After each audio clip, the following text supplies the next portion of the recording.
Et voilà la mise à jour 1.0.5 de chez Skyloom sur Luminar Neo. Et on en parle juste après le générique. Bonjour à toutes et à tous, mon nom est Eddie Kinol. Si vous débarquez pour la première fois sur ma chaîne YouTube, je vous souhaite la bienvenue. Ici on parle de post-production traditionnelle et créative sur les logiciels de post-production et bien évidemment on parle de photographie en règle générale. Alors une mise à jour aujourd'hui assez surprenante à la 1.0.5 et vous allez voir qu'il y a deux petits trucs qui sont assez sympas, il y a deux choses que je retiens. Vous irez voir l'onglet communauté de ma chaîne YouTube, je vous indique un petit peu tous les petits changements qu'on a dans cette nouvelle version là 1.0.5 bien sûr, mais là on va parler du grand changement, les pré-réglages bien sûr. Alors pré-réglage qui se situe maintenant ici au milieu. On l'avait à côté du paramètre ici, modification, on avait ici ces pré-réglages qui étaient là. Maintenant, on le retrouve juste ici. Vous avez la touche de raccourci T pour aller directement sur ce pré-réglage. Toujours pareil, on peut aller aussi sur l'édition en appuyant sur E, bien sûr. Donc, je reviens sur cet outil pré-réglage. Là, ici, on va pouvoir attribuer, bien sûr, un pré-réglage sur notre photo. On a toujours la possibilité d'utiliser pour cette photo la proposition que Luminar Neo nous fait, hein, d'accord. Et on va pouvoir rentrer dans une catégorie, par exemple, et appliquer, on va dire, ici, un pré-réglage, pardon, juste comme ceci. Voilà. Alors, que se passe-t-il maintenant quand on applique un pré-réglage par rapport à avant? Alors, on peut revenir en arrière, bien sûr, pour l'annuler, ce pré-réglage, ou on peut aller directement dans le menu Édition. Et là, le grand changement, regardez, si nous allons dans la modification, pardon, nous avons ici toute l'édition du pré-réglage. Ce qui fait que maintenant, regardez, ça je l'attendais quand même avec impatience, on peut aller par exemple dans l'outil développement RAW, et ici on peut aller faire les corrections d'optique comme il se doit, avec bien évidemment la correction des aberrations chromatiques. Donc, et revenir ici sur notre pré-réglage avec toutes les actions que vous voyez là. Et on peut les modifier à souhait. D'accord? Ça, c'est la grande nouveauté, bien sûr. Deuxième grosse nouveauté, vous allez voir avec ce pré-réglage, on a la possibilité de faire autre chose. Regardez ici, on a enregistré comme paramètre prédéfini, donc un pré-réglage personnel. On va rétablir par exemple la version originale. On va repartir de 0. Voilà. On va aller dans les outils. On va aller ici dans le développement RAW. Je vais faire ma correction d'optique. Voilà. Je me dis que bon, c'est pas trop mal. Voilà. Je ferme mon développement RAW. Un petit coup d'accent. Voilà. Un petit coup d'embellisseur de ciel, bien sûr. Voilà. Et ça peut donner de la densité au niveau du ciel. Juste comme ceci. On va lui mettre un petit coup de structure AI. Je vais faire vraiment un truc rapide, c'est juste pour vous montrer quelque chose. Voilà, structure AI, vous pouvez la renforcer bien sûr. Boum, juste comme ceci. On pourrait très bien rajouter de l'éclat. D'accord. Regardez ce qu'on peut faire aussi, vous allez être surpris. On peut utiliser, pourquoi pas, le pinceau ici. Et là, regardez, on va appliquer l'éclat simplement sur les nuages. Voilà.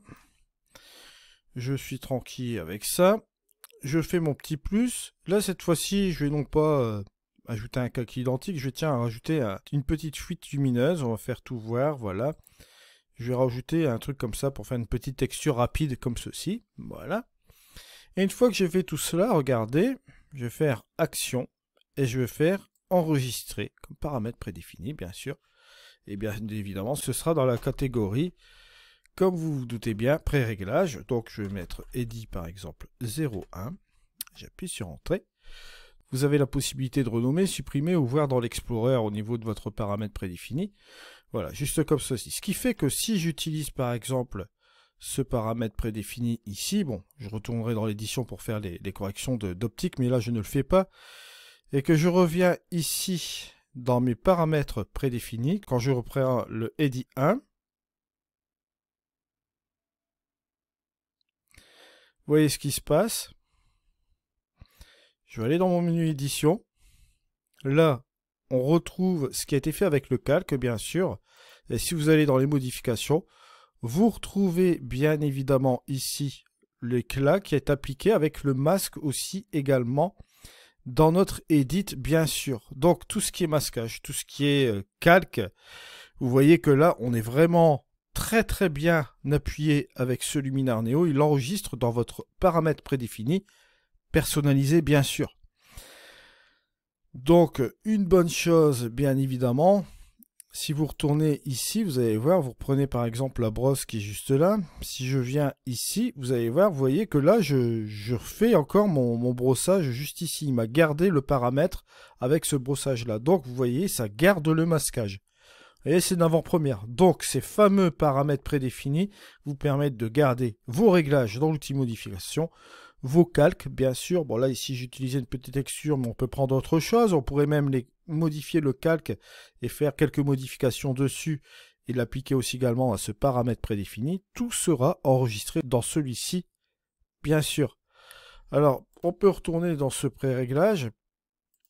Et là, bien évidemment, on pourrait le supprimer, hein, sans aucun problème, bien sûr.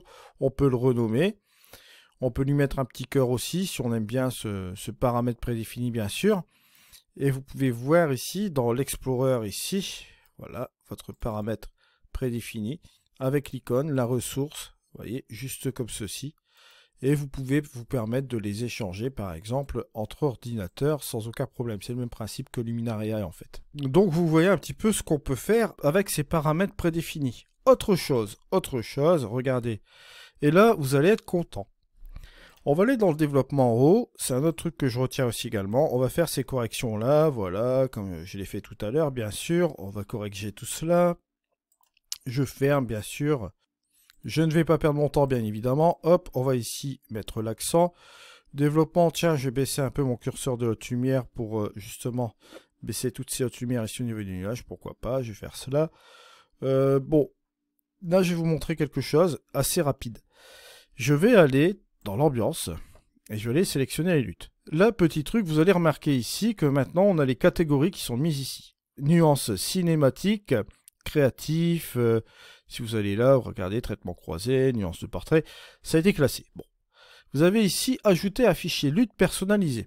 Là, ici, je suis dans le Lands of Freedom, hein, le fameux pack de lutte de chez Skyloom, justement, pack de liberté. Et regardez ce que je peux faire. Je vais tous les sélectionner et je vais faire Open. Regardez, hop, on est en train d'ouvrir cela comme ça. J'ouvre. Et regardez, j'ai mis toutes mes luttes ici personnalisées en une fois. Ce qui fait que là, regardez, hop, j'ai ma lutte personnalisée ici, où je peux monter ma quantité. J'ai la deuxième ici. La troisième, vous voyez, juste comme ceci. Ce qui fait que là, comme vous pouvez le constater, j'ai la possibilité d'utiliser toutes mes luttes en une fois. Je ne suis pas obligé d'aller les recharger comme auparavant. Il fallait aller toujours les recharger, les mettre un par un, enlever la lutte, aller en charger une autre. Non, ça c'est terminé, c'est l'ancien truc.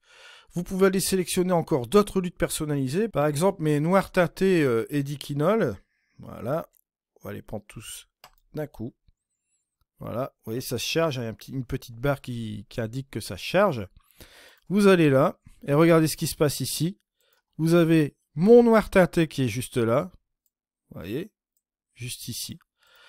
Vous voulez aller voir le deuxième, vous cliquez sur le deuxième, voilà, juste comme ceci. Hein. Vous voyez que là, il n'y a pas de problème là-dessus. On peut même booster un peu les contrastes, voilà. Si vous voulez prendre, par exemple, le 9, ici, vous allez chercher, hein, vous voyez, juste comme ceci. Au niveau des contrastes, vous pouvez l'enlever, vous pouvez booster la saturation, l'enlever aussi. C'est les noirs et blancs teintés, souvenez-vous. Pour aller sélectionner ces packs de lutte gratuits, je vous le rappelle, vous allez sur mon site internet, d'accord, et vous allez dans l'onglet packs. Et dans l'onglet packs, vous allez retrouver une succession de packs de lutte. C'était les packs de lutte pour Luminar AI, bien sûr. Ils sont compatibles Luminar Neo, bien évidemment. Vous avez même des packs de ciel, etc. Vous irez voir là-dedans, il y a même d'autres choses Ici, vous voyez, bon, le noir et blanc teinté, il est ici. Vous pouvez aller voir l'épisode justement pour voir un peu comment ça se passe avec ce pack de lutte. Et vous pouvez télécharger bien évidemment ce pack de lutte ici. Ensuite, vous avez bien évidemment d'autres choses hein, sur d'autres logiciels de post-prod. Et on a aussi ici des packs de ciel. Donc n'hésitez pas à aller voir cela bien sûr. Juste ici, ça vous permettra de recharger tous ces packs de lutte bien évidemment dans l'onglet ici comme vous voyez là. Bien sûr, si vous voulez effacer les luttes, vous avez ici cette petite corbeille que vous voyez là. Et vous voyez que là, ces luttes s'effacent sans aucun problème, bien sûr. Très bonne nouvelle, bien sûr, dans Luminar Neo concernant l'outil Ambiance. Bon, bien sûr, après, il y a encore quelques petits trucs, des petites corrections de bugs, etc. Je vous invite à aller voir les petits changements dans l'onglet communauté hein, de la chaîne YouTube. Hein. Vous irez voir cela, bien sûr. Et nous, on se retrouvera de toute façon prochainement sur d'autres tutoriels sur Luminar Neo et d'autres logiciels de post-production, bien évidemment. Je vous remercie de m'avoir suivi. On se retrouve dans une prochaine vidéo. C'était Eddy. Allez, au revoir.